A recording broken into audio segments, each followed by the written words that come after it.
Yeah. There we go. Oh, it's back. Obviously, yeah. It's supposed to be back by now, I think. I don't know. Emails home. Always when it's- Nice and bar.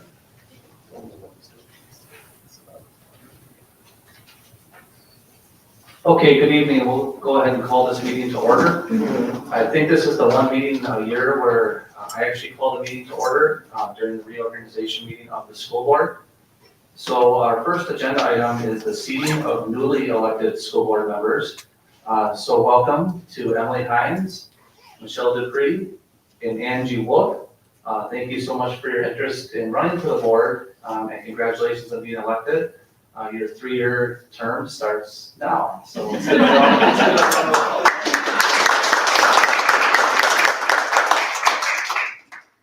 Jenny, would you please take the roll? Amy Riddle Swanson. Here. Abe Smith. Here. Dominique Stewart. Here. Rachel Henderson. Here. Dale Dalkey. Here. Amber Kirsting. Here. Emily Hines. Here. Michelle Dupree. Here. Angela Wolf. Here.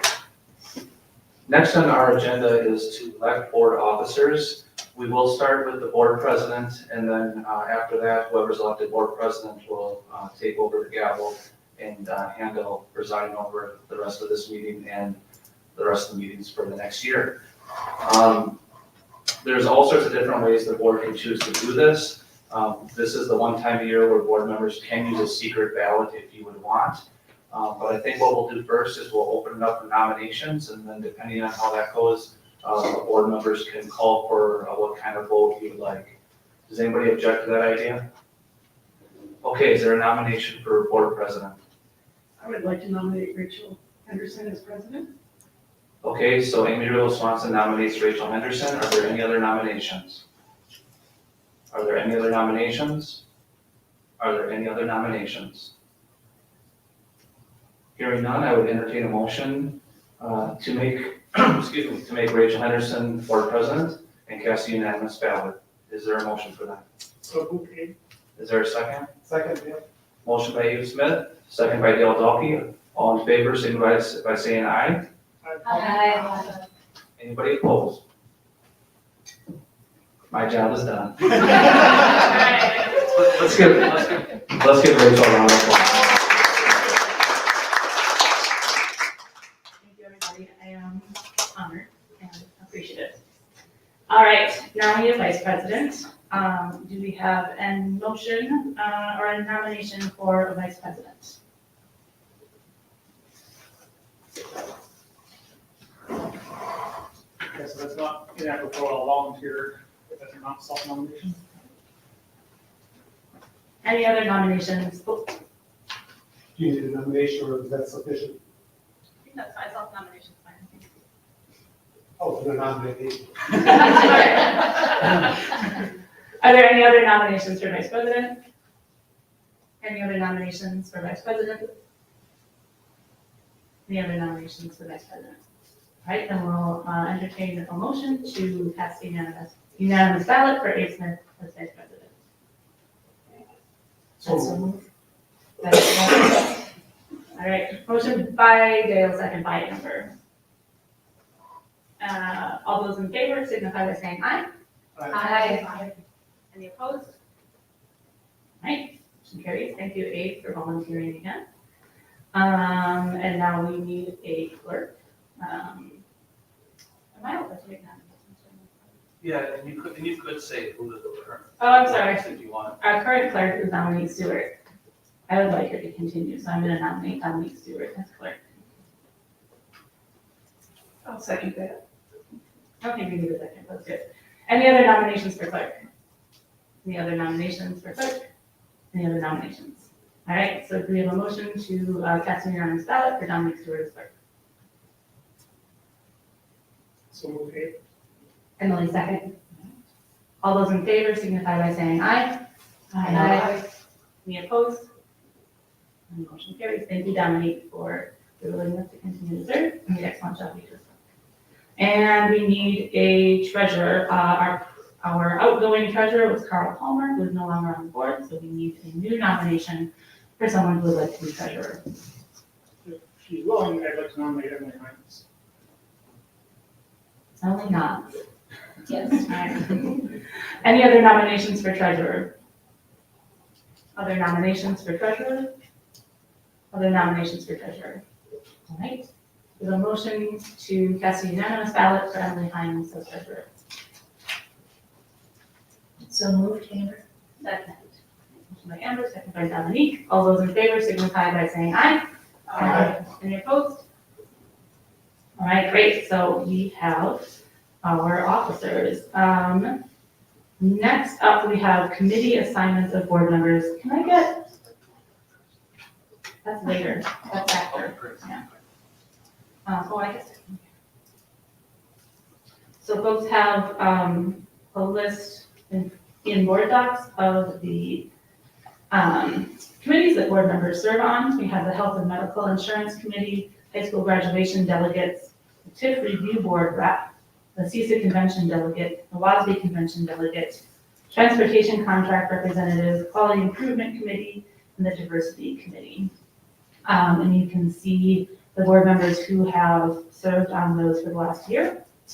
And yeah, I guess we'll just go down the list and hopefully we just get volunteers right away.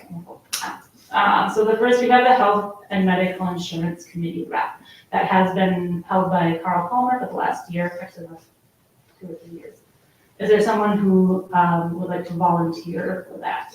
Rachel, would you like me to describe the commitment for each committee? Sure. So the Health and Medical Insurance Committee usually meets about 4 times a year. It really becomes a little bit more rigorous as we lead up to our renewal in the fall for the January 1st renewal. But usually it's about 4 times, wouldn't you say, Leah? And typically the committee meets at about 3:50, 4 o'clock right here at the ASC. And most of those meetings are done in an hour. This last one was really short. There's no requirement to have a working knowledge of health insurance. That's correct, so. I'll be able to volunteer for that. All right, next up, we have 3 high school graduation delegates. Oh, Amy's got her hand up. Do you want to describe the commitment and verify the date for us too? Yes, Mr. Drake, the date of graduation is coming up here on May 26th. May 26th at 2 o'clock, right? Okay, and that's a Sunday? Sunday afternoon. All right, so Sunday, May 26th at 2 o'clock, Memorial Day weekend. And what the delegates do is you have to get there a little bit early, fight the traffic. There's a group gathering in the high school library where a photo is taken. And then you process in, sit on the stage, and then you help hand out diplomas to students during the graduation ceremony. So we need 3 board members to volunteer for that. We have Amy. Are there, Amber and Angie? We got it 3? Everybody good? All right. Next, we have the TIF Review Board representative. That has been Abe Smith for the last year. Yeah, I'm happy to stay on that. There are some things in process that make sense to continue. Okay, great.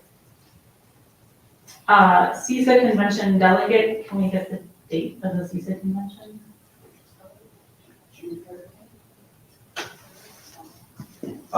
We'll get it for you in just a second, but the CISA delegate goes to CISA for the annual convention and represents the school district. There's not a whole lot usually on the agenda, but it is an important meeting that we send someone from our school district. Jenny will pull the date up real quick. And it's in Turtle Lake. Yes, in Turtle Lake at CISA 11. And last, We'll make a note to put the date in board docs for these items next year. and Amy Riddle Swanson did that this last year. See that.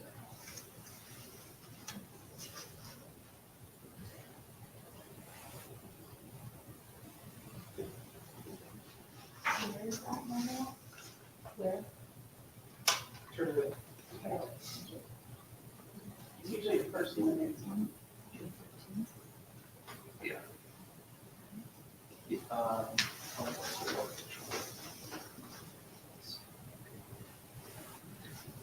Monday, June 3rd.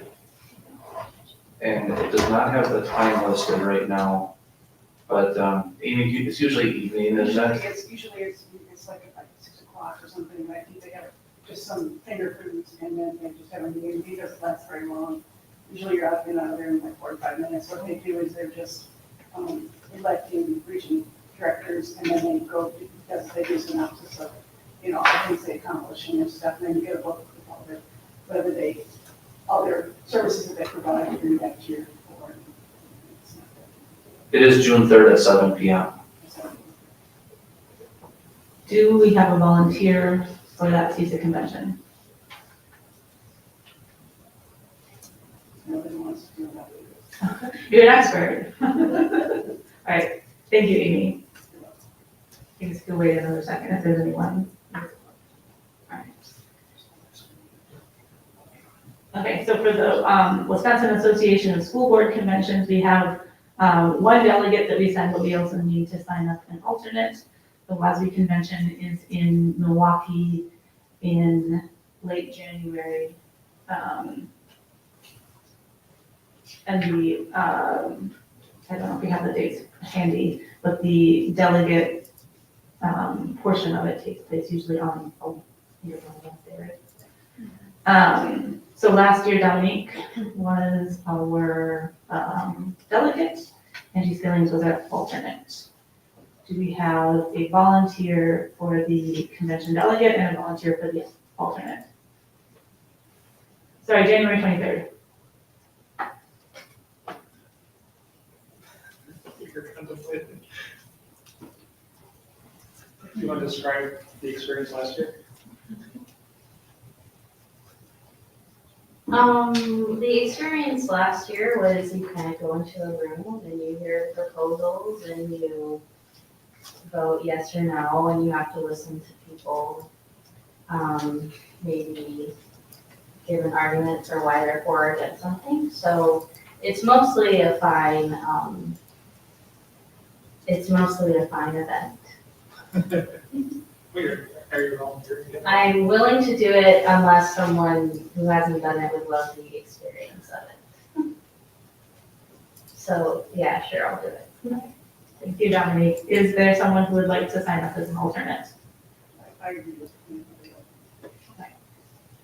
I'm doing. Okay, and then we need a transportation contract representative, so a member of the board sit in when we negotiate our transportation contract. How many times a year does that happen? Or is that meeting? Usually it's just one meeting and it's gonna be coming up here within the next month. Oh, okay, great. So it's not yet scheduled. No, and we have some flexibility on when we can Okay. schedule it. Is there someone who is dying to volunteer? Amber? Yeah. All right, great. So we have Amber Christine. Thank you. And the Quality Improvement Committee, like the Health and Medical Committee, meets kind of more or less quarterly, 4 times a year here in the ASC on at about 3:50 on the afternoon. Is it usually Wednesday? Thursdays?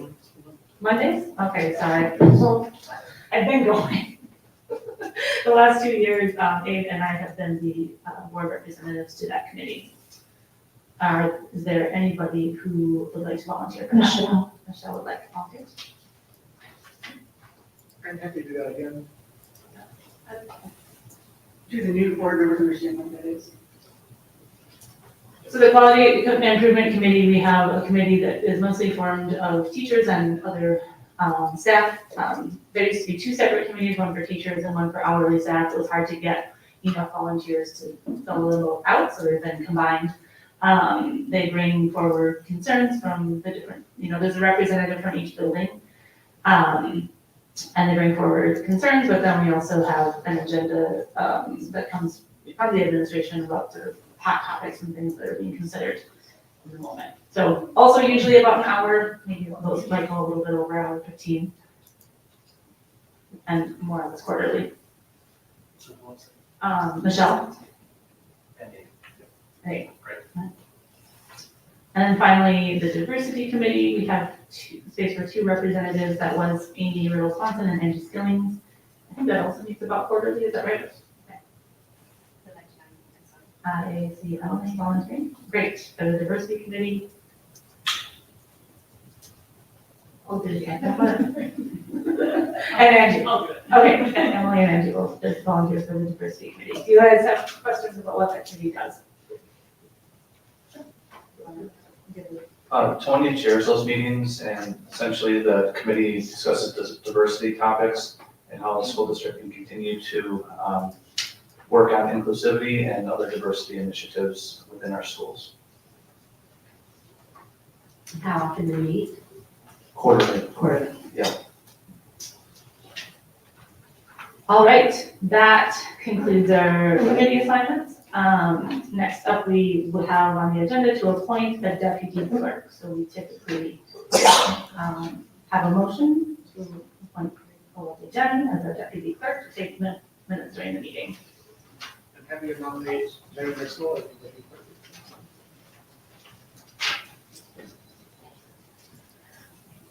I second that. Thank you. Any other nominations for the deputy clerk? All right, let's just do a voice vote then. All in favor of appointing Jenny Maxwell as deputy clerk, say aye. Aye. Any opposed? Great. And next, we set the date and venue of the annual meeting. So our annual meeting happens in August. This is when we have a presentation of the budget. This is open to the public, and unlike most of our board meetings, public's welcome to participate and ask questions. Usually involves a pretty great discussion. If we follow the same calendar format as last year, the annual meeting and budget hearing will be held August 26th of 2024, tentatively scheduled for 6 p.m. We usually have that in the high school so that we can accommodate a larger group. And the last year was held in the tiered lecture hall. I guess we'll entertain a motion to set the meeting, the annual meeting for August 26th, 2024 at 6 p.m. I move that we hold the annual meeting, August 26th, 2024 at 6 p.m. in the tiered lecture hall at Menomonie High School. I'll second. All right, motion by Amber, second by Dale, thank you. Any discussion or opposition to that date, I guess? It was August 26th. August 26th. It is written in board docs here. All right, all those in favor say aye. Aye. Any opposed? Great. And then establish starting times for our regular, special, and committee of the whole meetings. So for the last couple of years, we have been starting our meetings at 5:45 p.m. This seems to usually work out pretty well. Is there, do we need an official vote on this? I think it's. Okay. Okay, okay. I guess we entertain a motion at this point to set that as our official starting time or something else. I move that we take 5:45 as the regular start time. Although I'm curious from the board members, it had previously years ago been 5:30. We moved to 5:45 two years ago. So people could, shuffle after school and childcare and so on. So I'm curious if anyone has conflicts that would make 5:45 unusable. 5:45 has the benefit of being just a little bit later to get here easily without pushing us into later and later ending times, ideally. Did you make a motion? You did make a motion, all right. I'll second. All right, motion by Abe, second by Amy. All those in favor signify by saying aye. Aye. Any opposed? Right. We have achieved our action agenda here for the board reorganization meeting. And I'll entertain a motion to adjourn. Michelle moves to adjourn. All those in favor say aye. Aye. All right. Now.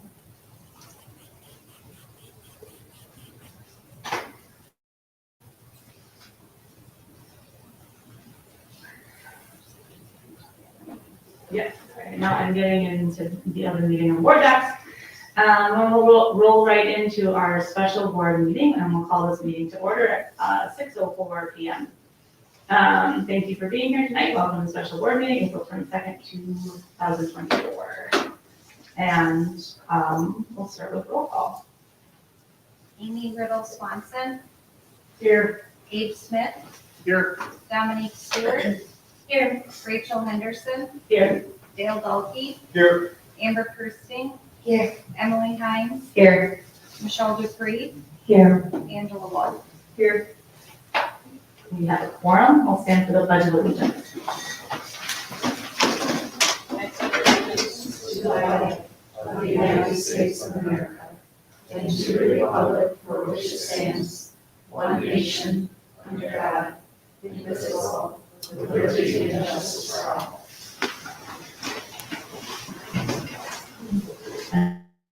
The school district of the Menomonie area, by embracing the unique needs and using the strengths of our diverse community, is dedicated to preparing all students to become lifelong learners, caring individuals, and responsible citizens. Do we have any proposed revisions to the order of the agenda this evening? Being none, we will move on to community communications. It looks like we have just one submitted comment tonight. Josie Feldman, come on up.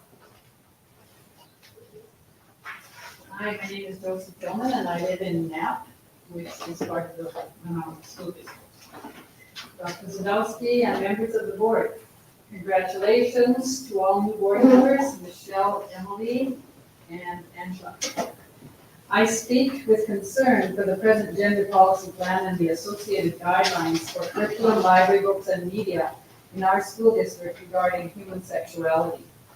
The SMDMA mission statement states, the school district of the Menomonie area, by embracing the unique needs and using the strengths of our diverse community, is dedicated to preparing all students to become lifelong learners, caring individuals, and responsible citizens. Greg Kukol, a gentleman in another state, spoke to another school board about this same issue of gender and diversity. He says it well, I'm quoting him. We are a diverse community and the school board values diversity. That means there are diverse understandings about controversial issues like human sexuality. Traditionally, parents have been the ones to carefully inform their children about these issues at a time and in a way appropriate for their age and within the protected environment of the family. The government, represented here by the school board, has not traditionally been allowed to interfere with educating issues so critical to family and so appropriate to private parental nurturing of their children. To do so would be to have individual family beliefs and values overridden by whatever group happened to be in power at the time. No one set of personal values should be allowed to dictate the beliefs of our children in a public education system that includes such diverse groups as Muslims and Christians, and Orthodox Jews, and Buddhists, and humanists, and atheists, and so many others. Public values by all, on the other hand, values like honesty, kindness, truth-seeking, integrity, respect, etc., should be encouraged by all, including the schools, since they are agreed upon by all and are not controversial.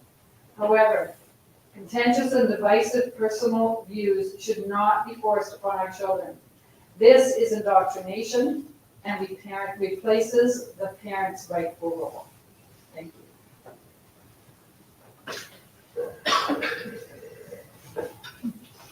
Thank you. Next up, we have our personnel consent agenda. I'll entertain a motion to approve the personnel consent agenda.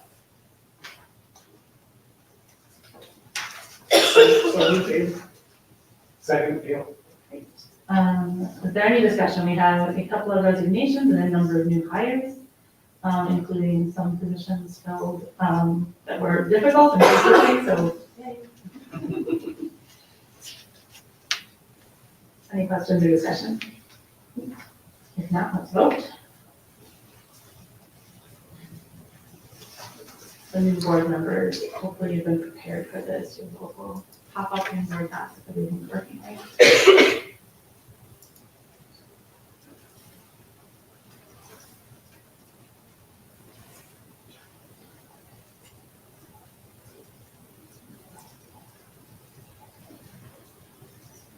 And the motion passes unanimously. Next up, we have the action agenda. We have a resolution authorizing the transfer of funds, the establishment of an escrow account with respect to and the defeasance of certain of the general obligation refunding bonds dated December 28th, 2017. I'll entertain a motion to approve that resolution. Heinz moves. Second, Abe? Motion by Emily, second by Abe, and Joe is going to translate this into plain English for us. Sure, and the board reviewed all of this at the last meeting. I do know we have some new board members. And essentially what this is all of the long-term debt for the school district is held in Fund 73. And the way we've been able to manage our debt, we have a positive fund balance in Fund 73. Those are separate funds, it's separate dollars, it cannot be used for operations in the school district, it cannot be used for programming, salaries, anything like that. It has to go towards long-term debt. Leah has worked with our financial advisors from Baird, and what we have right now is the ability to set aside $1 million in an escrow account, and then when the notes come callable, we are then able to pay those off, and this will result in saving our taxpayers $180,000 in future interest payments. We've already done this and saved $782,000 through similar debt management in 2022 and 2023. And the recommendation is for the board to approve this resolution to allow this to happen again in 2024. Any questions or discussion? Seeing none, let's vote.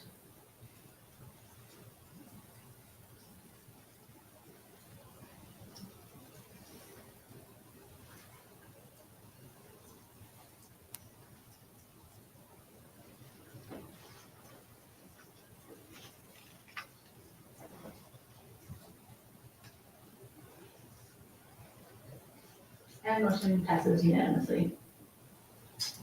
All right, on to our discussion agenda. Our first item on the discussion agenda tonight is the update from the SDMA environmental site. So Brian's been kind enough to give us a report like this the last couple of years, and he will go ahead and give a report again today with just some updates about the environmental site. And Brian, go ahead and take it away. All right, well, thank you very much. And yeah, as Joe has said, this has been a report that's come before the board several times. This year, I had with me Paul Larson, who is our environmental site supervisor, who began with us last fall. So I'll let Paul introduce himself here in just a little bit. But a little bit of background with new board members, and since it's been a year since we've gone through and provided a status update. So our SDMA environmental site is just over 440 acres of woods, some prairie, and a little bit of, or a few building sites located just outside of Knapp in the hills, just to the south and the east, especially west of town. As far as our goals, in board docs in the background, we provided an update on some of the more recent completed items from our past plan, the goals and updates out of the site. We had a timber sale that completed last spring, and then we also completed updates to our K-5 environmental education curriculum out at the site. One of the things that in the last round of goals that we had that we wanted to prioritize was a common set of expectation for environmental education lessons out at the environmental site specific to the elementary side of things. In addition, we provided some specific professional development for classroom teachers out on site before the start of the school year 2 years ago. And then we worked with our director of buildings and grounds to develop a ongoing schedule of maintenance related items, a punch list that gets updated and reviewed on an annual basis, something that we felt was necessary. So then as we roll into this year, and as we work through this year, we've identified a list of ongoing goals that are in various stages of completion this year that will roll into summer and next fall, specific to we had an opportunity with last year's staffing plan to look at how we staff out at the environmental site, to try and provide a little more consistent staffing within the same hour or FTE allocation, and we were able to do that through the hiring process with Paul. And then this year, as Paul has come on board, giving him an opportunity to gain familiarity with those lessons and then identify if there are opportunities for enhancement. And then that's an ongoing process, and he'll be able to talk a little bit about some of that as well. Specifically, when we have groups that are out there for more than just their day-long period of time. We have a handful of groups that do some campouts. Paul has some unique background that he's been able to come up with some ideas for some expansion to that experience beyond what that common shared experience might look like. Other things that we've been working on out at the site, we've been working with staff at our middle school on a plan to potentially increase accessibility for individuals and students with limited mobility. I'm still very much in the planning phase with that and research phase with that. But there's some information included within the background on what a potential trail enhancement around that main cabin area might look like.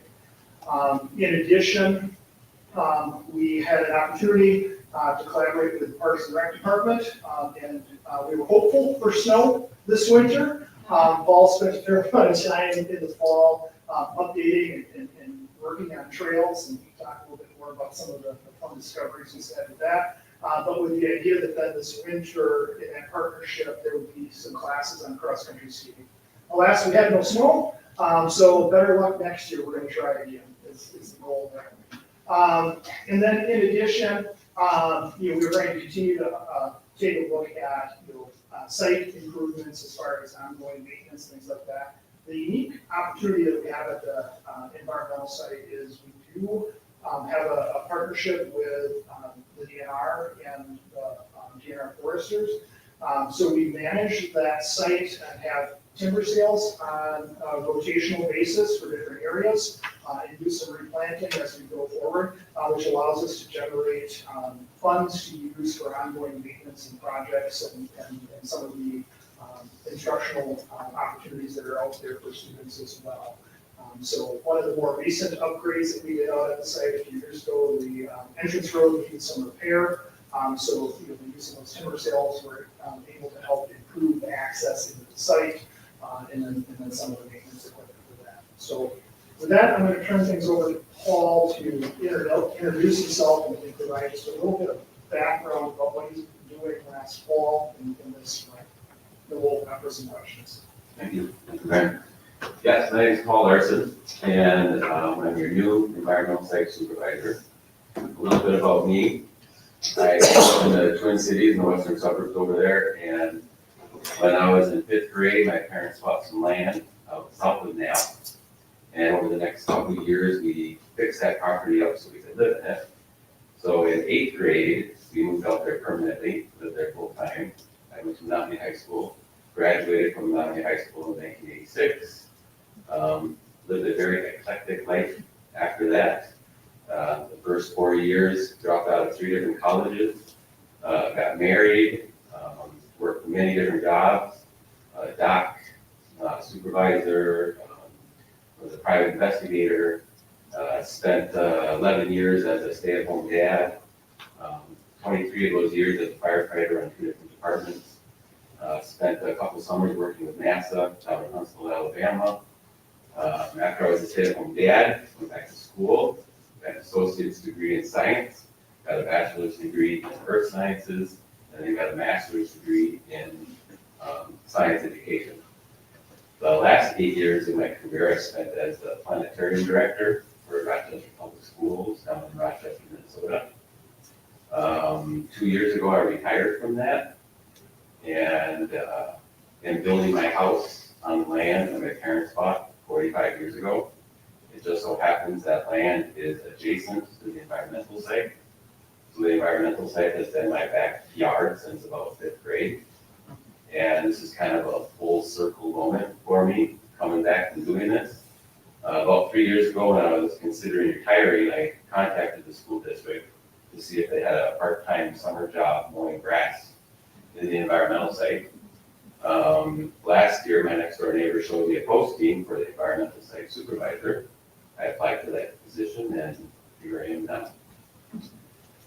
So I spent last fall resurrecting several trails back in the environmental site that had been abandoned for years, looking for all my favorite trails that I used to walk on as a kid. My sister and I would spend all day back there, and I wanted to kind of make it back into my backyard again. So I'm spending a lot of time doing that.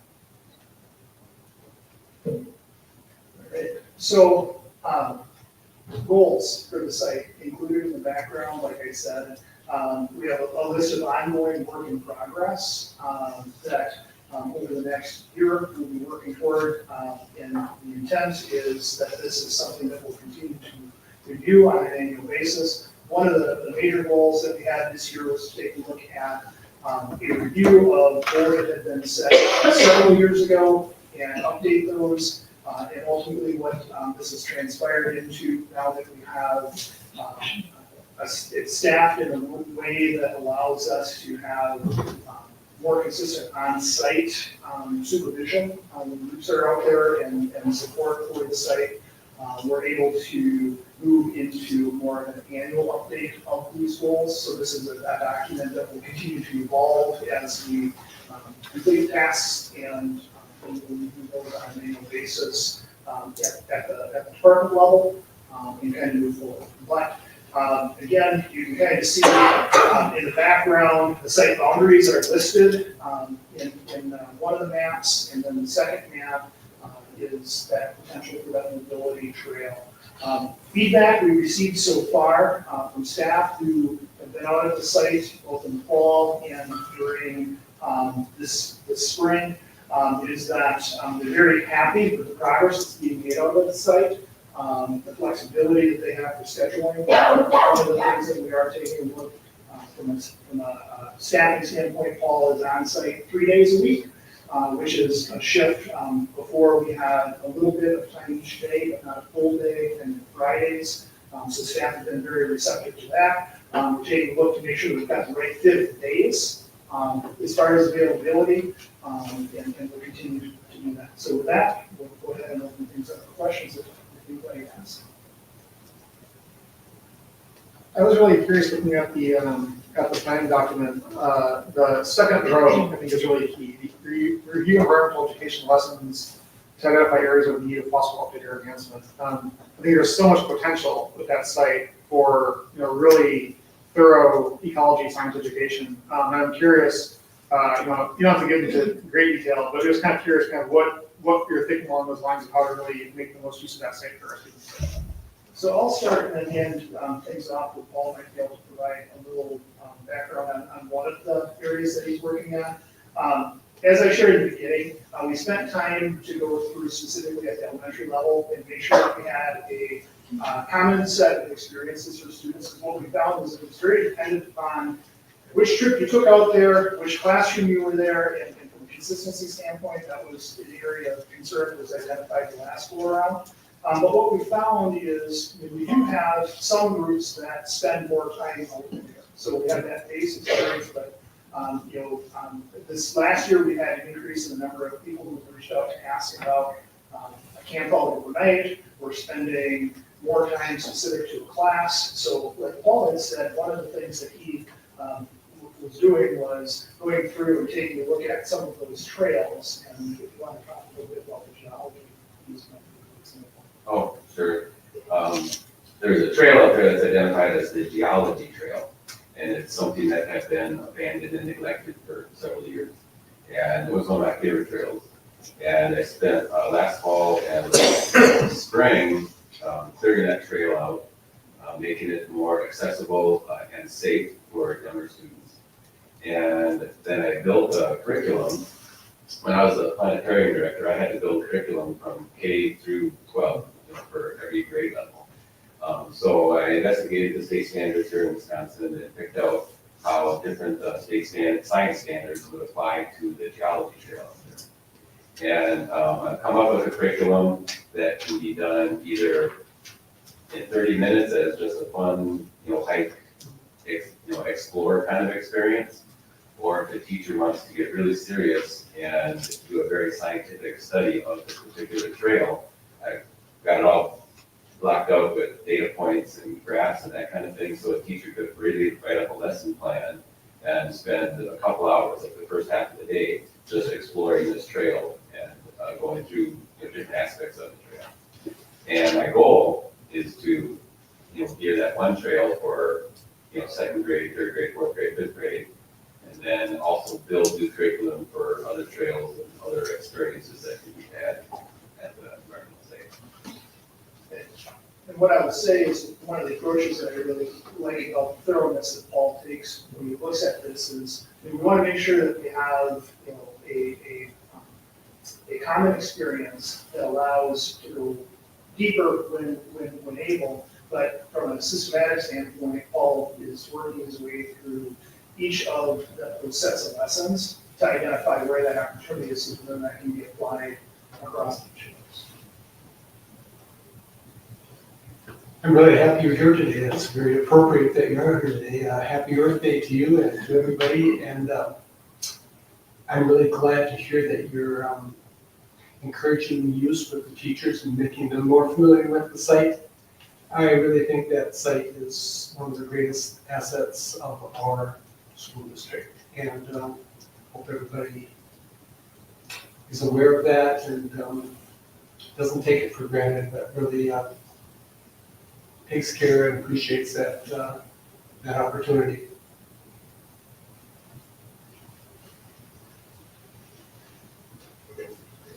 I'm curious if you've had feedback from teachers sort of using the new, or the curriculum that you've been working on, how it's going and kind of the ease of use, if teachers are finding it to be, if they're getting what they need in terms of support to be able to take a group of third graders out and look at trees, for example.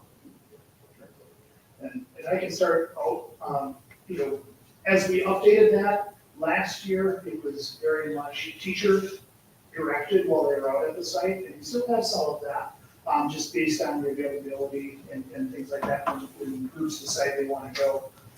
But the initial feedback that we received was having the professional development across all K-5 grade levels was very helpful to help build staff's confidence and confidence in teaching when they got out there. As it was always a good experience to just go to the site, but to be intentional with those lessons. Now, as Paul, if you want to.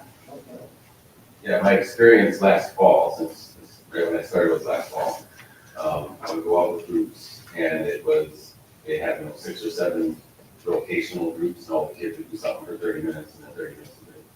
And I noticed that there wasn't a whole lot of time in the current structure to have a focused, in-depth lesson plan for any particular thing.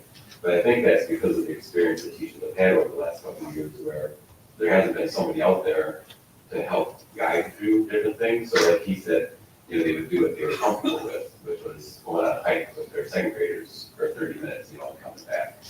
So the lesson plans that I've been building have not been experienced yet by inner teachers, and there's only been one group out there so far this spring. But starting in the second week of May, I think every Tuesday, Wednesday, Thursday is booked for like 3 or 4 weeks. So there'll be a chance to do some more of that. But then the teachers also aren't used to having a curriculum all built for them to go access to bring out there with them. So can't really answer the question on how they've been experiencing it yet, but after this spring, I think we'll get some feedback. I'm excited to hear that. If I could just add, Rachel, this is one of the biggest challenges when we look at our budget. And, I know one of our next items is going to be talking about feedback on potential budget reductions. And this was an investment the district made, not the site itself, but getting the kids to the site. And, a few years back, it was really just, whichever teacher or whichever school would set aside part of their budget to make sure that those kids could get out there. There really was a lot of inequity in terms of access to the site and site experiences. At that point, the school board decided that it was critically important that all students had an opportunity to get out there. And there still are opportunities for individual teachers or individual groups who want to go above and beyond that basic level of experience.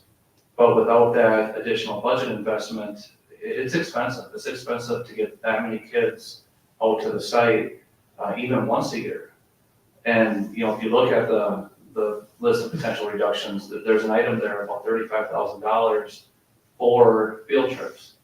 And a large portion of that is getting our kids to and from the environmental site. So I know that's a different agenda item for tonight, but I think as we hear these reports, it's important that we understand the budget impact, and it helps give some context to the items that we're looking at on our potential list of reductions.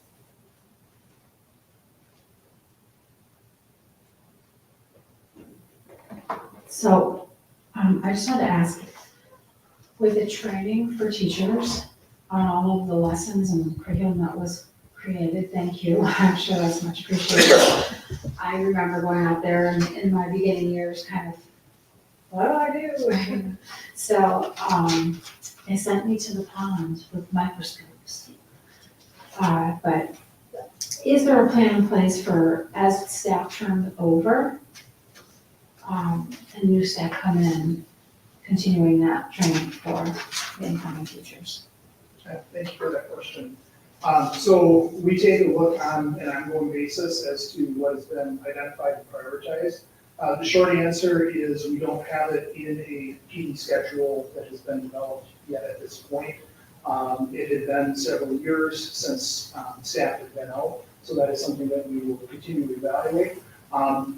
What I will say is by having a site coordinator who is on site when staff come out, they receive a level of training by experience while they're out there with all as a site coordinator, which for several years we did not have that opportunity.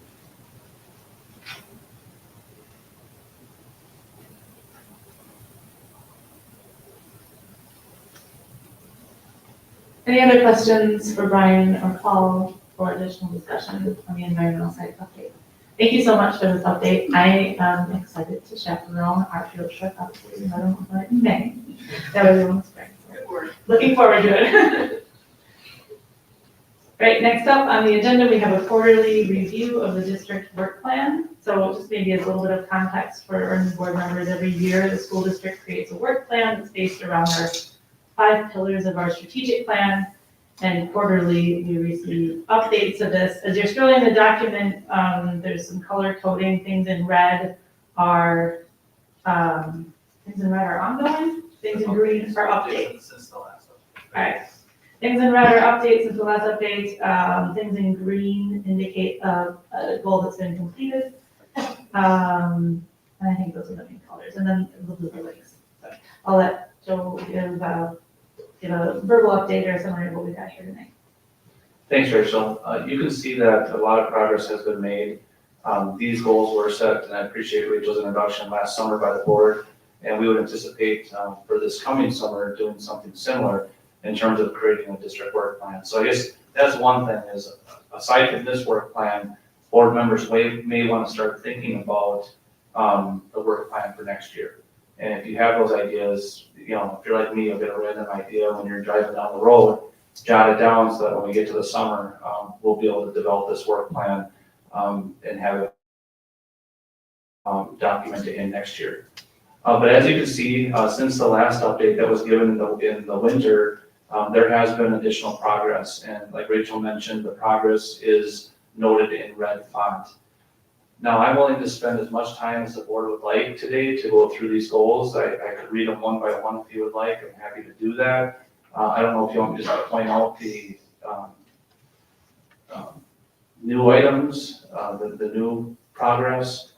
Does anybody have a preference in terms of how we go through this? The final copy will be coming to the board this summer as the final update for this work plan. Again, the district year runs from July 1st through June 30th. I would prefer just to maybe hear about the updates. Okay. Any objection to that? Okay, so in pillar one, which is about college, career college and life-ready graduates, you can see that a lot of work was done with Act 20. That's the new reading law, and Brian and people in his departments have been really planning and ensuring that we have everything for that law within our scope. A big piece of the planning right now has to do with professional development, and our reading specialist, Tara Ellison, is already working with professional development opportunities in that area. Next, when we talk about the career and technical education report, you can see additional progress has been made there with a collaborative program review ongoing.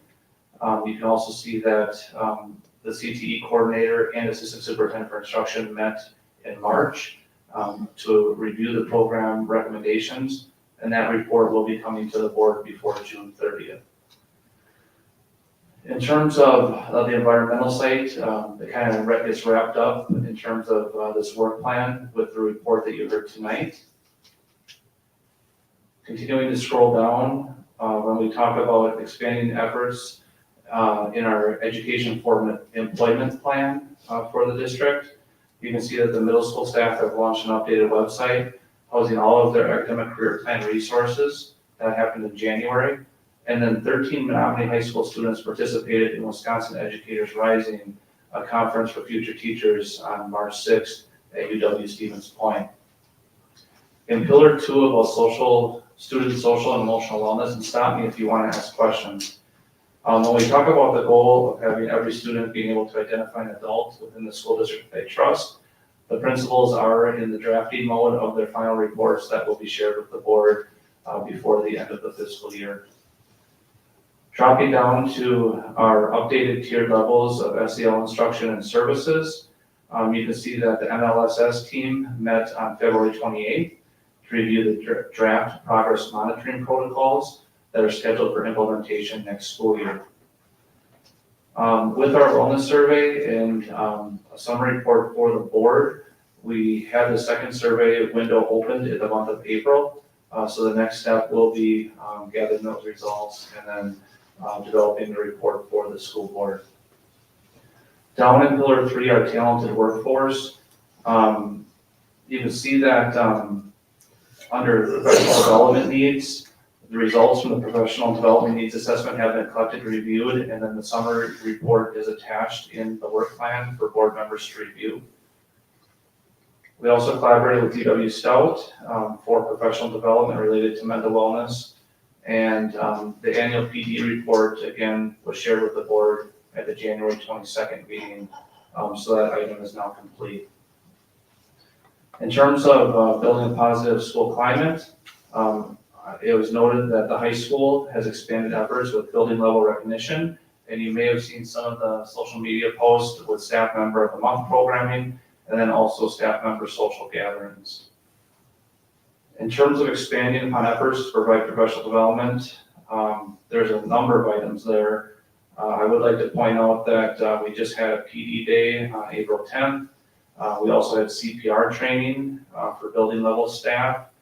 And they had train the trainer professional development focused on generative AI tools for K-12 as part of the professional development day on April 10th.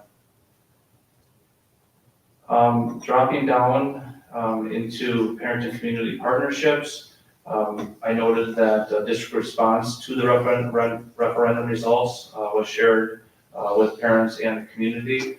We also are developing ideas for how to share information more widely with community members. In fact, I had a meeting this morning with some community members, and it was a really good idea. You know, we have a database for families. We do not have a database for community members. And there's still things we have to work out, and I need to work with our tech department in terms of databases and what's feasible in terms of managing. But right now, we do have some RSS feeds to the website that they're not getting used.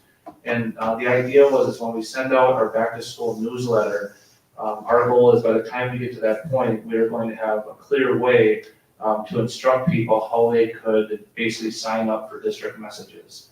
Because without a regular newspaper in Menomonie, it's very difficult to keep people updated. even the most recent message that we had related to potential budget reductions, we tried our best. We sent it out to all district families. We posted it on the district's Twitter and Facebook accounts, but we know there's still a population that is just not being informed as much as we would like. So that goal we're going to continue working on throughout the school year. Do you mind if I ask? No, When please you do. talk about database, you're really kind of talking about collecting contact information more than anything? Yeah, potentially, yes. And could that be something as simple as, for example, is it true anyone can sign up for the MHS and MMS announcements? Right. Right? But I don't think enough people know how to do that. Mhm. So whether we continue to use that process with some instructions that are more widely shared, and that's the problem, to share instructions for how you can share information, when there isn't a good way to share information in the first place, is tough. But we've identified that back to school newsletter as something where the district's already making that investment to send it to all box holders. We need to make sure we include something in this August edition. Whatever final plan we have, that's gonna be our mechanism for communicating it out. Thank you. You're welcome. And I'm almost getting done here.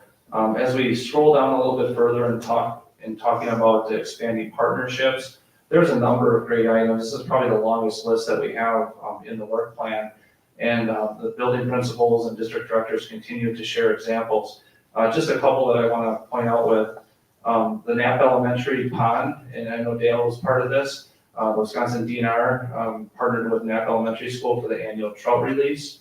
And thank you, Mr. Dalkey, and Trouts Unlimited, I believe, actually was very involved with that.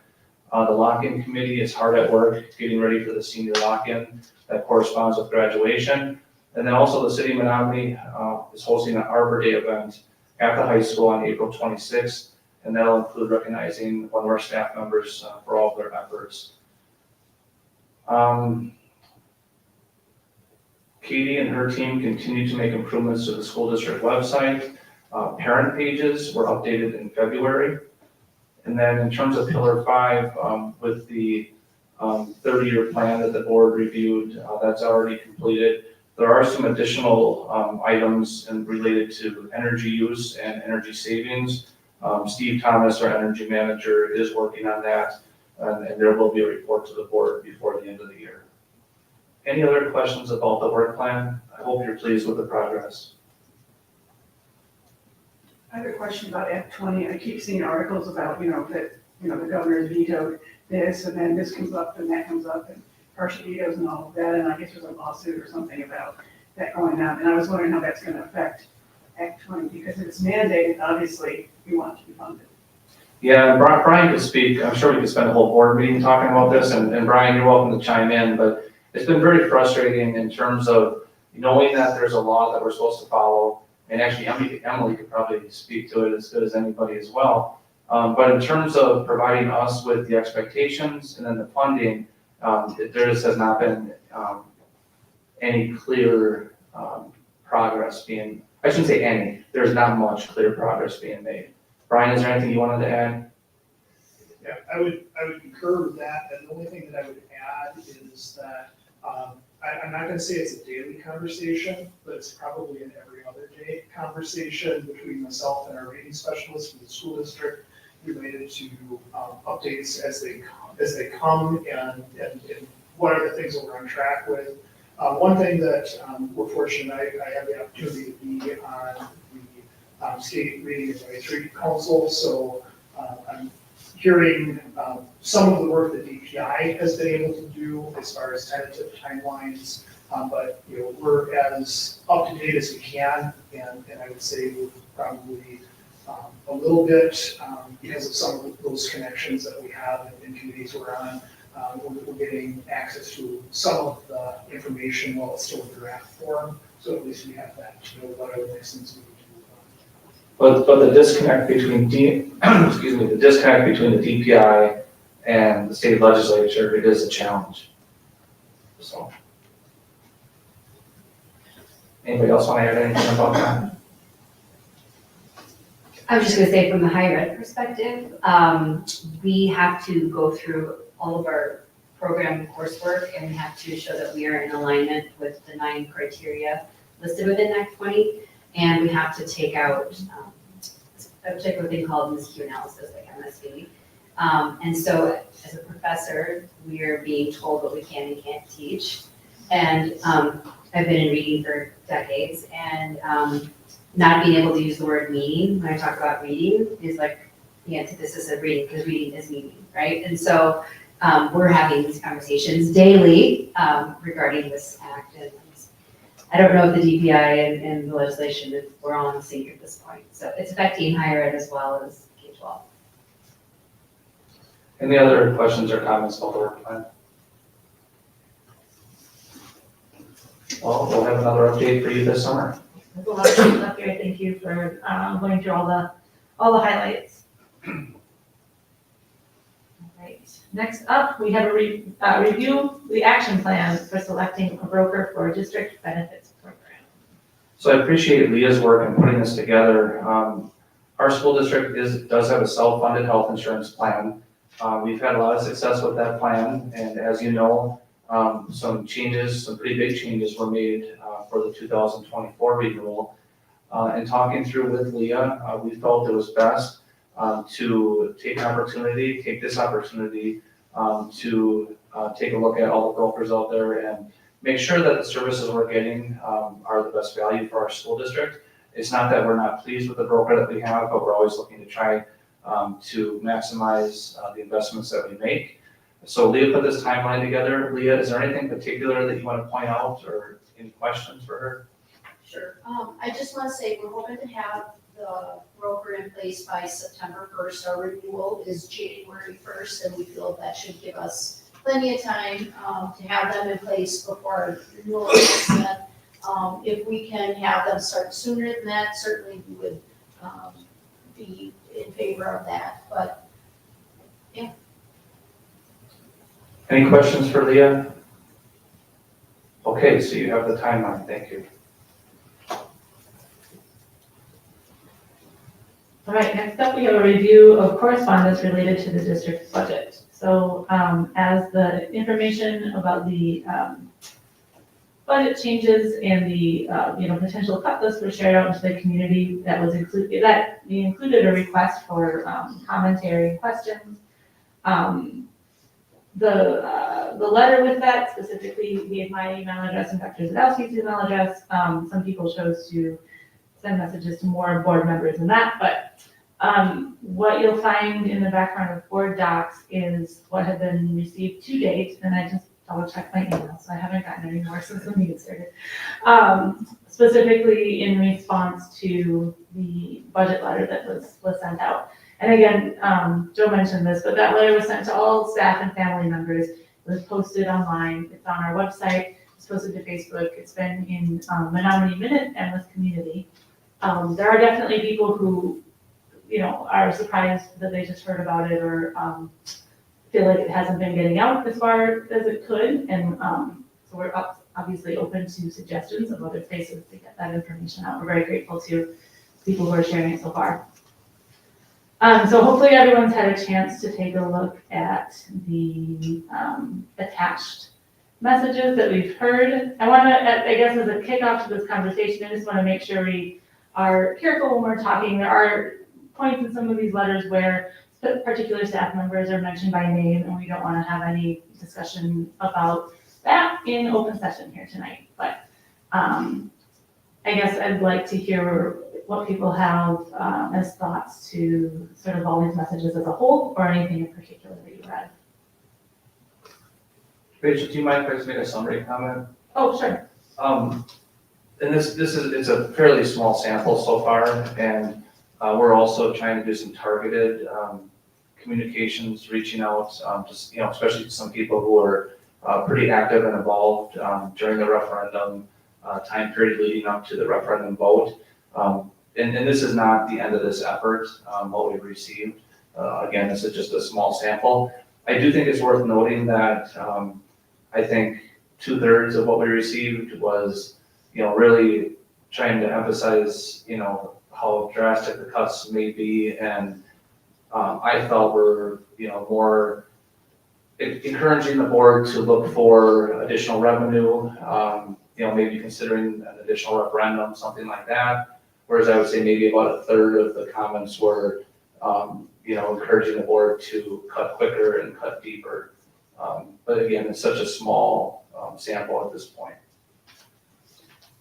I think it was a very good experiment to invite these sorts of comments. I know they are all over the place in many ways, lots of different perspectives.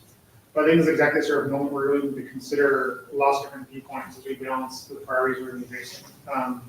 And I think, I despite the kind of very broad opinions on, suggestions to the board, requests to the board, or whatever, I think that they're all very thoughtful about what they're asking for or what they are concerned about and why, and whether or not any particular sentence is here or there. There's, I think, a lot of human experience behind these comments, and I've been trying to wonder how can we as a board, in an organized way, in a comprehensive way, kind of facilitate these deeper comments about these priorities and budget concerns that people have in the community. Because we're going to be, as you've been discussing, right, consider cost cuts and possible revenue solutions, and the more community involvement and engagement we can get, the more aligned we'll be with what the community actually wants to accomplish. So I think, it's hard to read some of these things, but I think I'm really glad that we got them and are able to really think about them.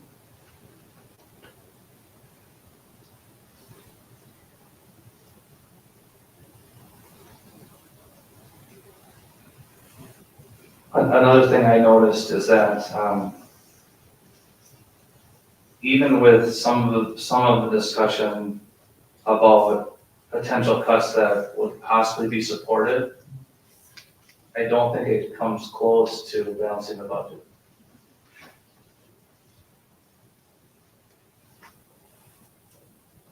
Something I'm curious to ask my fellow board members about is, I think that, I personally think that we should encourage the sort of input we're getting through this mechanism, but in a maybe a more structured way. Now, this is kind of like, let's just see what people say. So, we can't act on this tonight, but I'm curious about the idea of either having some sort of, this board has not recently sort of had subcommittees, right? But maybe having some sort of subcommittee with a small amount of quorum, but that actively seeks out input and listens for conversations from the community, and just in the way of receiving the sort of information in a way that we have an organized process and policy for, and then can kind of help digest that for the rest of the board. Because our board meetings, especially during the summer, are going to be going quite slowly, one a month roughly, and if there's some way to get this sort of feedback in a faster way, in a more comprehensive way, as you're saying, to different communities, that would be very interesting. I don't have a vision for what that would mean necessarily, or even like a structure, but I think that's something that I think we really ought to think carefully about. There ought to be some sort of I don't know what to call it, like a budget outreach or community budgeting or something, sort of structure that we can use as an actual tool to get more insight. I like the idea of getting all this information, and I even told Joe that I didn't think it was enough that we were doing, but I'm glad to see that we are trying some different ways and some different ideas are coming up. I do have an issue though with the committee, because we had a committee structure when I first got on the board for different things like facilities and curriculum and so forth. And a lot of times what would happen is that committee would come out with a motion, come to the board, and the rest of the board members had no idea what was said. And then all of a sudden, it's like, well, we can't vote on this, we don't have enough information. So if you can do it without, so that everybody is sort of on the same page, fine, but I would like to be able to see those emails and see what's going on, not just have it come from a committee, if that makes any sense. I can envision a structure where we would have a committee that would meet, and could bring back to the full board a report of what's happened, and not necessarily just bring a motion and ask everybody to act on it, right? So maybe bring back information, and then rely on the full board to make any kind of motion. Does that make sense? Do you think that would address some of the concern? That addresses the concern, yeah. We tried that to see. I think all of us have different spaces where we have different involvement. I think we need to leverage that and then, I don't know, have like an open conversation with folks and bring information back. I love the idea of talking with the constituents in our community. A couple of ways that I've seen it done, one idea could be to have, more of, like a summit type of deal and really try to advertise, where there would be a large scale meeting for anybody to come in and, have a discussion. I also think, the committee could be, another avenue. I guess one question I would have about the committee is, would you want to make a committee that would include, representatives from more than just the board, staff and community members and district parents, and maybe try to have some work done by a committee like that. Back to the summit idea, sometimes like with our strategic planning process, for instance, having a third party facilitator can sometimes help get through a discussion in an organized fashion and help whatever larger group that is, oftentimes break down into smaller groups, ask some key questions, and then try to prioritize the feedback. I wonder if that would be a good opportunity for sort of a both and, like if a committee was developed that included some board members, some staff members, some community members and parents, that maybe that committee itself could be tasked with developing an event for the summit, right? So that kind of event or the summit sort of reflected the priorities of that, committee of diverse viewpoints. Does that make sense? It does. The other piece to it too is that if you had a large scale gathering with more higher level questions to drive the discussion, you could then have a committee be charged with interpreting the feedback received at that large scale level. I think we want to be careful of that though, because we want to make sure we're being inclusive of folks that might not have like those questions and it's a higher level questioning. Because I feel like different individuals that I've talked with regarding the referendum before, I encouraged them to go online or go on just different places to read, and they didn't want anything to do with that. They'd rather share their opinions and thoughts in a conversation, and they're not necessarily, not that they don't feel welcome in the schools, but they prefer to spend their time elsewhere. Do you know what I'm saying? So I don't know if that might be kind of a hard balance to try and hit everybody, but something to keep in mind. Yeah, I think the challenge with any event is that it's only going to reach the people who can come to that event. And so I think it does sound like it could be a really powerful way to get community feedback, and it probably can't be the only thing. And then piggyback on, I'm sorry.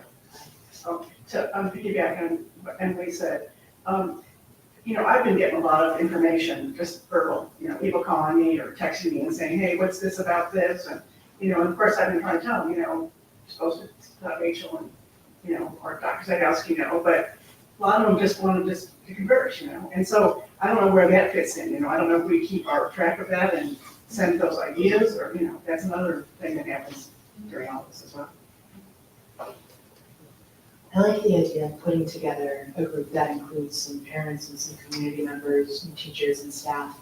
But I also think that some of those chances to discuss it and have the conversation in person are going to be important for people to hear each other's perspective as well, and not just have it all coming to us or from us, but to be able to hear from somebody whose kids or concerns lie in a very different place. And so as we're making these Sophie's choices all over the place, I think it is important to have opportunities for the community to listen to each other too, and not be filtering everything through us, but to be making that space. So I'm wondering what the right way to proceed is. We have a meeting May 13th, I believe, is that right? Is that the next one? I wonder if maybe it's worth, and I could try to draft something as like a committee statement, and then we could discuss it at that meeting. And then, maybe just trying to like figure out what would work, or what's an idea of what might work. And we can just, I think, to me, the elements are, if there is a committee, the subcommittee, making sure that we follow, proper rules for, either having, definitely not be a quorum or, follow the meetings laws appropriately, of course. And have some basic policy guidelines about what is shared and how. I think one thing about the feedback we got in the last week is that, I'm guessing, right? Like, a lot of people email lots of things to the board president, right? And there's probably some judgment call about if something is like shareable or too personal in some sense, right? And so maybe, so I feel like that is maybe an important thing to find that line. And also, what sorts of community forums or events or situations, the board is comfortable with people doing that sort of listening in. Like, an idea my wife recommended was that, like, hey, why don't you just have a couple of board members sit at the farmer's market and sign saying, talk to a board member, like, share your thoughts. I know that's a good idea or not, but it's an idea that, like, would require basically zero effort, over, and, write down your name, we'll follow up if anyone has a question or whatever, and not to argue, not to anything, just, what do you have to say, right? So I'm willing to draft up a couple ideas for the next meeting, if some people think they're comfortable at least exploring, and then, maybe we can discuss it at that point, if there's something reasonable we want to proceed with. So, Just one reminder on the timeline. If the board wanted to go to referendum in November, a resolution would need to be adopted before August 23rd. And since you said that, that was kind of what I was already saying was, if we start this committee and form this committee, could it possibly turn it into an ad hoc committee of some sort that is pushing for the referendum and how much we're gonna ask for and all of that? Because I think the community, we've learned a lot since the one failed. And I think one of the things was the community really wanted to be more involved and know what was going on. So that could be, it could turn into that, I don't know. my view is at this point, we have to listen, and really figure out what different themes in the community are.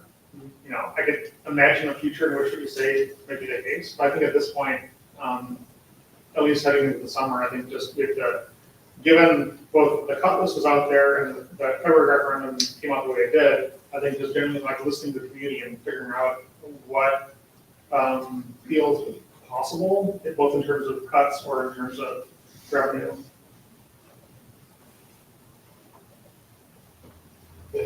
So if Gabe brings a proposal to the next meeting, is creating a committee like that something that would require a board action? Do we need to have it on as an action item, or we simply agree to it during the discussion? I'll double check board policy. I don't know that it would require board action, but if it does, we can list it on the agenda as well. Okay. I definitely, first of all, appreciate your volunteering to do that. I think that seems like a really good idea in terms of proceeding to meet. Is there a quorum problem if I follow up with a couple of comments people have privately and constructing it? If I talk to 2 or 3 people who make comments about what they like? No, the walking quorum would be 5 out of 9. Okay. And then if, you felt you needed to go a couple of them, I would say we should probably post something, we have a special meeting. Okay.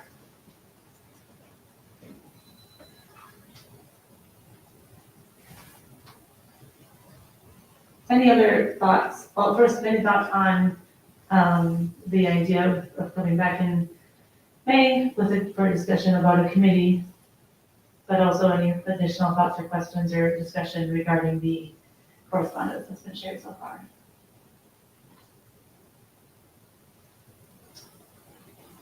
There are some ideas out there, but maybe I should bring those up. I don't know if this is good or not. Okay, well, I had one person tell me that they think that the way to be transparent is that we should have the fund balance listed on every board doc. And then what goes out and what comes into that fund balance, every month as a board doc for the public to see. It's for transparency. I don't know if that's good, but I heard that. Is that like, I mean, it is theoretically reflected, is it theoretically reflected in our monthly or our quarterly? Yeah, go ahead, sorry, Leah, what's? Well, you approve the bills for payment and we review expenses and revenues, but we don't take a look at the actual balance sheet, which reflects the fund balance. So it's, your assets minus your liabilities equal your fund balance. So, right, that fluctuates whenever we pay the bills and whenever revenues come in and go out. And so it's not only cash, it's paying purchase orders, payroll is run, and, the payroll liability accounts are waiting to actually bills to be paid out to the different benefit vendors and such. So it's something we can include, but it is very fluid, it's changing up and down regularly, constantly. If it were included, it would really just be a snapshot, right? Of like, Correct. and it would maybe be not accurate the next day or the next week. Correct. Let's, we'll ponder that a little bit, whether we, maybe do a snapshot looking backwards, might be, let me talk with Leah and we'll see what we can come up with in terms of some sort of fund balance report. That sounds good. I certainly don't want to make any more work for anybody. I'm just a messenger. It might be along those lines, though. I mean, I think, those of us, we've all over time learned to read the monthly expense report, government expense reports. I wonder, again, I am very much to add more work, especially considering that.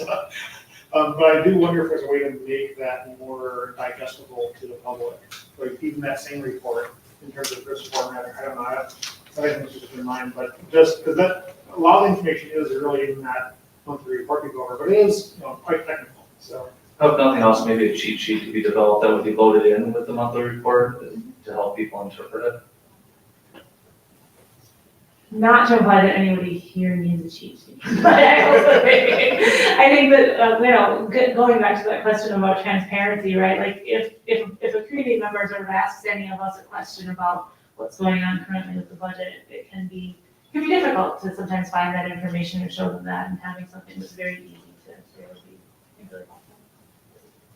Not only that, but one of the big things was that we heard so many over and over in these meetings, the referendum was, but you have $17 million in, contingency fund. Why do you need more?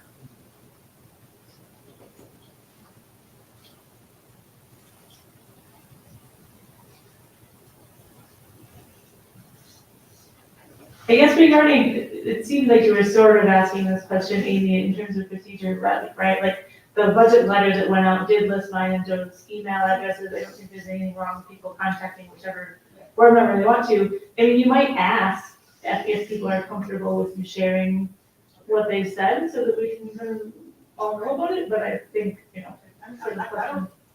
I don't mind keeping track, and giving it to whoever wants the information, but if I get that.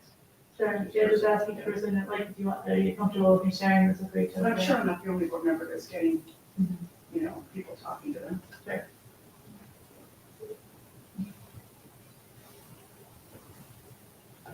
Yeah, something we have to think about is there's the combination of open records and also the thinking about kind of this particular topic, which needs really thorough listening conversation, and how that and there are just some board policies for public comment, of course, as well. So that's something you have to kind of triangulate is how those fit together into a coherent thing where you don't just have this, the fire hose just point a different direction, but actually get information that's really usable for this community.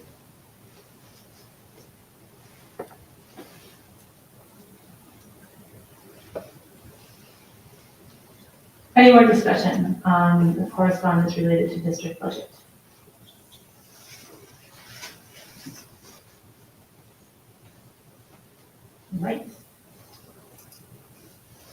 We move on.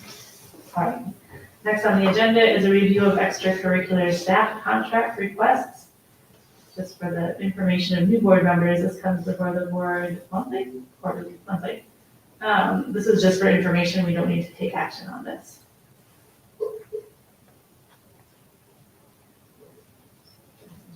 One thing I do want to note, you can see that we've hired a new girls varsity basketball coach.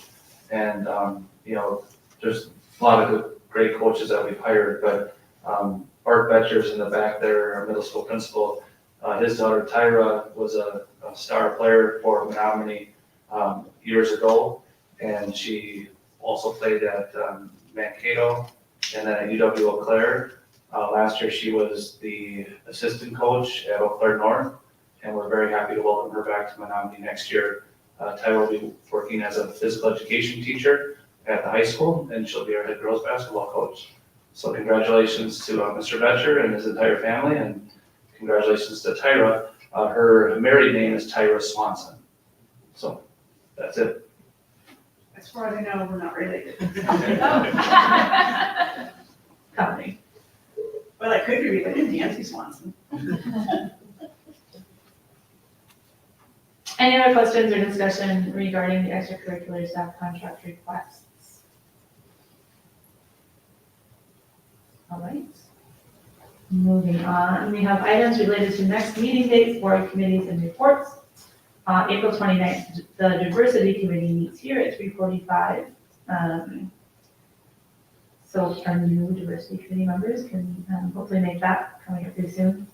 May 13th, we have a regular school board meeting. May 22nd is the retirement mixer for all retiring staff who are invited to that. Board members are welcome to attend that. It's a pretty good time. Do you want RSVPs for board members? It's not required, but we appreciate that, so we have an idea of how many people will be there. Okay, great. I'm planning to attend. Okay, great. Anybody else planning to attend at this point? Is it 4 o'clock? Is it 4:15? It'll get started at 4, but it's not super formal. It's in the cafeteria, and there is a little program, but some people do come and go, so that will not be a problem. Great. I'll be attending.